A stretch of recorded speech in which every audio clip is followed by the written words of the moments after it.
Well, good morning, my friend, and welcome to the Pastor's Podcast. Good to have you along with me on this Monday morning as we start out the week for Christmas. Of course, yesterday was the final Sunday before Christmas, and then one more Sunday left this year. Hope that you had a good day. We had a wonderful day here at Maranatha Baptist Church and watching the Lord fill the house and then watching people get saved and baptized, visitors coming in, attendance. What a great day the Lord gave to us. And the end, we got one more Sunday to end out the year, but it is always exciting watching the Lord work as we're trying to do something mighty for Him.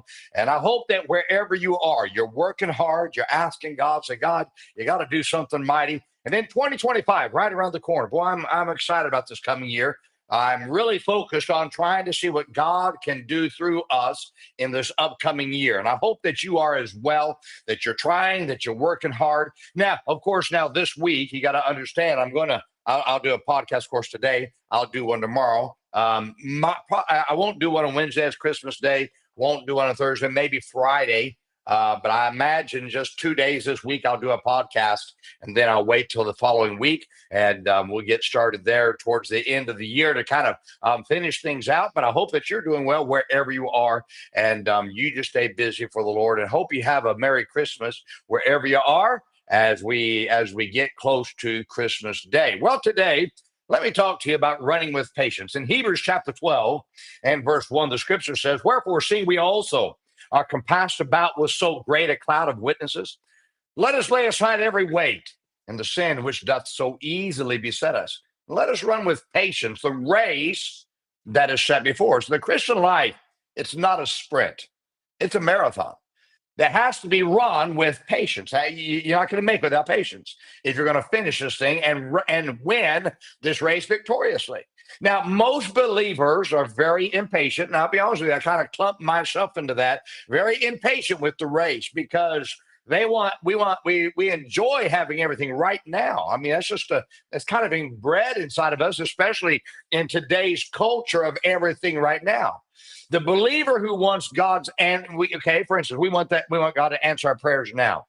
We want to have great spiritual maturity right now. We want God's blessings that took others decades to get right now. Preachers want their churches to be filled immediately and right now have a packed out auditorium. And certainly these are great desires, but we are often very impatient. And this is the reason why so many quit serving God. Now, God commands us. He says, run with patience. They say the average number of steps taken in a marathon is about 52,400 steps. It takes patience to get 52,400 steps done. However, the patience to take those steps is critical to completing the race that is set before you. You see, patience is vital to completing the race. And if we're not careful, we can become impatient and we quit. So let me share with you what it takes to have the patience to run this race that is set before us. First, it takes perseverance to finish your race. The Christian race comes with many difficulties, and you've got to persevere. The race is not going to be easy. If you're going to complete this thing, you got to persevere in these difficulties. You will never finish the Christian race if you quit as soon as difficulties come. You can be assured that Satan will send many difficulties your way, but you have to persevere through those difficulties if you want to finish your race and finish it victoriously. Second, it takes determination to finish your race. You only persevere if you are determined not to quit. Now, I want you to understand. You need to be stubborn enough to let the difficulties, obstacles, not stop you from running the race. You got to be stubborn about that.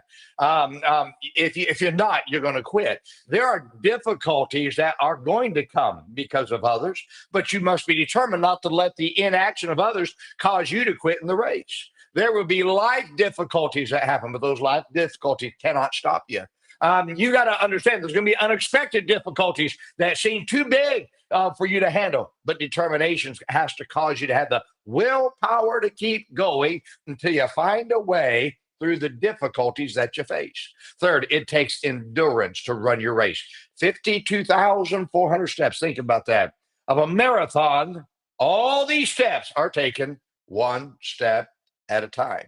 Now, follow me. Can you imagine a guy going, well, 52,399, 52,398. Now, really, that's kind of what it is. But can I tell you, it's completed one step at a time. You can't worry about whether you're going to make the 52,400 steps. What you just need to do is we just got to take that next step. The next step is necessary if we're going to run this Christian race. Endurance says that you will focus on taking the next step and worry about future steps when they do come. Right now, focus on the next step. Take it. Don't worry about how am I going to get to 52,000 points. Don't worry about that. You take the next step. And remember that every step you take is getting you closer to the finish line of this great marathon called the Christian life. Fourth, it takes focus to run your race. Many have quit the race because they got their focus on other races.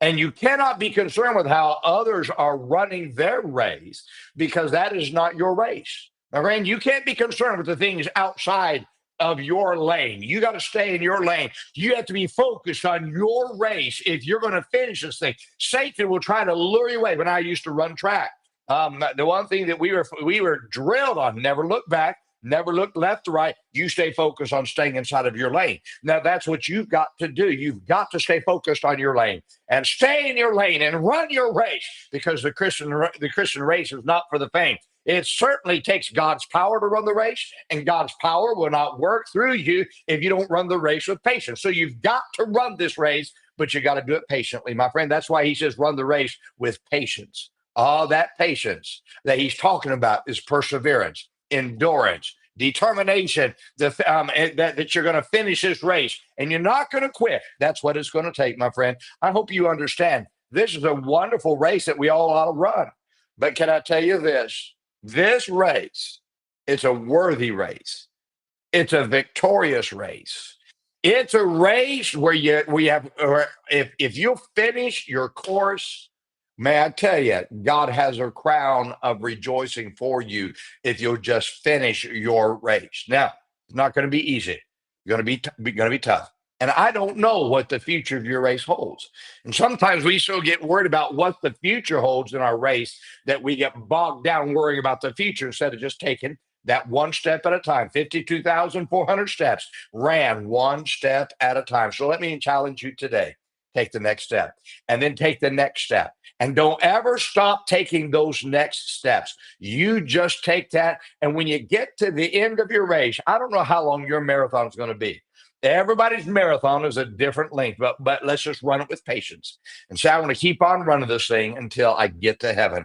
That's when you have the victory side. If you don't quit until you get to heaven, when you get to heaven, that's when the race is over. So if you don't quit before heaven, then my friend, you're going to win your race. And that's what matters. The race, get this now, the Christian race is not against each other. It's against myself. And so if I can beat myself, I can get to the end of the race. I can win this thing, and I can find the victory in this race. I hope this is a great help to you today. Now, let's remember today, as we go throughout this day and throughout this Christmas season, hey, remember this: be good to everyone. Everyone's having a tough time. Have a